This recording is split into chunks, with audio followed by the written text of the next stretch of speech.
The girl who would not listen. Have you ever ignored a warning and later wished you hadn't? The seeds of disobedience. In the small riverside town of Aruvale, where the mornings smelled of wet earth and wood smoke, lived a girl named Mireia. She was 12 years old, sharp-eyed, quick-tongued, and restless in a way that made adults sigh and children follow her lead. Mireia had a habit of standing with her chin lifted, as if the world owed her explanations she had no patience to hear. Her mother, Elena, often said, "Mireia, listening is not the same as obeying, but both require humility." Mireia hated that word, humility. She believed humility was what people used when they were too weak to demand more. Her father had died when she was 6, leaving Elena to raise Mireia alone. Elena worked long hours as a seamstress, her fingers permanently marked by tiny scars and calluses. Every evening she returned home tired, yet still attentive, always asking about Mireia's day, her lessons, her thoughts. Mireia answered with shrugs. Advice felt like chains to her. The first warnings. One afternoon, Mireia returned from school with dust on her shoes and mischief in her smile. "Elena," she said, tossing her bag aside, "I'm going to the river with Kalin and the others." Elena looked up sharply. "No, the river is swollen from the rains. You know this." Mireia rolled her eyes. "You worry too much. We've gone before." Elena stood, her voice firm but not raised. "You are not going. People drown there when the waters run fast." Mireia felt the familiar heat rise in her chest, the anger that came whenever someone told her no. "You don't even see how boring this place is." Elena's face tightened, not with anger, but hurt. "Mireia," she said quietly, "I am trying to protect you." Protection sounded like prison. That evening, Mireia waited until her mother fell asleep over her sewing. She slipped out barefoot, heart pounding, not with fear, but with triumph. "See," she thought, "nothing happens when I don't listen."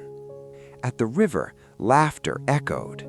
The water rushed fast, but the thrill made Mireia feel powerful. She stood closer to the edge than the others, daring the river to challenge her. Nothing happened. And that was the problem. Growing defiance. Disobedience, Mireia learned, did not always punish immediately. That realization hardened into belief. She skipped chores, she talked back, she ignored curfews. Each time Elena warned her, Mireia felt less guilt and more annoyance. "You think you know everything," Mireia shouted during an argument. Elena answered softly, "No, I know what it costs to learn the hard way." Mireia slammed the door. She began spending time with older children, ones who mocked rules and laughed at consequences. They praised her boldness, her refusal to bend. "You're not scared of anyone," they told her, and Mireia loved how that sounded. The night everything shifted. One evening, a storm rolled in fast and violent. Wind rattled shutters, rain fell like thrown stones. Elena barred the door and lit a candle. "Do not go out," she told Mireia. "Promise me." Mireia crossed her arms. "I'm not a baby." "Mireia," Elena pleaded, "please." Something in her mother's voice, thin, afraid, should have stopped her. But pride is louder than fear when you are young. When Elena fell asleep, Mireia crept out again. She wanted to meet her friends near the old bridge, the one everyone warned about. The rain had turned the ground to mud. The river roared like an angry beast.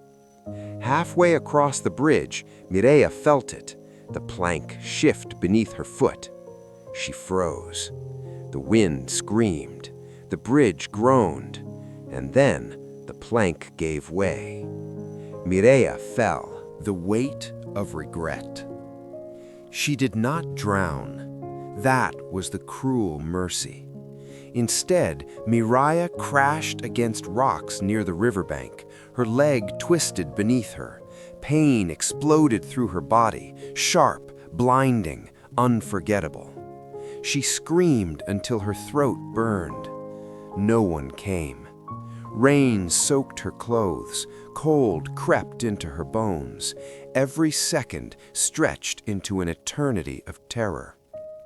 "Mama," she thought for the first time in years, "please." When she was finally found at dawn, half-conscious and shaking, Elena collapsed beside her, crying openly, not caring who saw. Mireia saw her mother's face then, truly saw it. The fear lines, the exhaustion, the love carved deep into every expression. The silence after. Mireia's leg healed slowly, but something else inside her was broken in a way bandages could not fix. Elena did not shout. She did not lecture. That silence hurt more than punishment. Each day, Mireia watched her mother move carefully around her, helping her walk, feeding her, never once saying, "I told you so." The guilt became unbearable.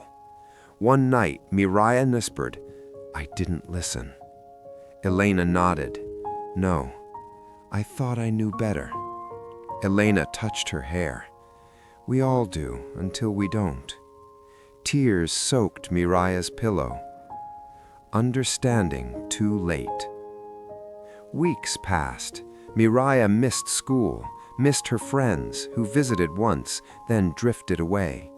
She had time to think.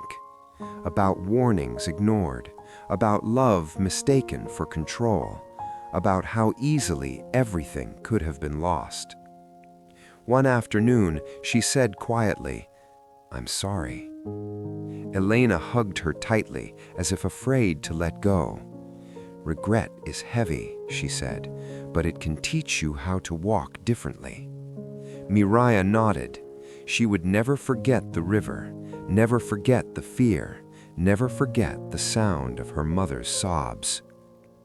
The lesson that stayed. Years later, Mireia would still feel it. That ache of knowing wisdom came too late, but not too late to matter. She became a girl who listened, not because she was weak, but because she understood the cost of pride.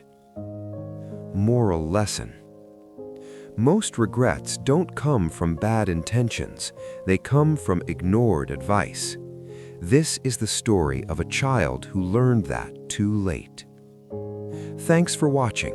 Subscribe, like, and comment for more video.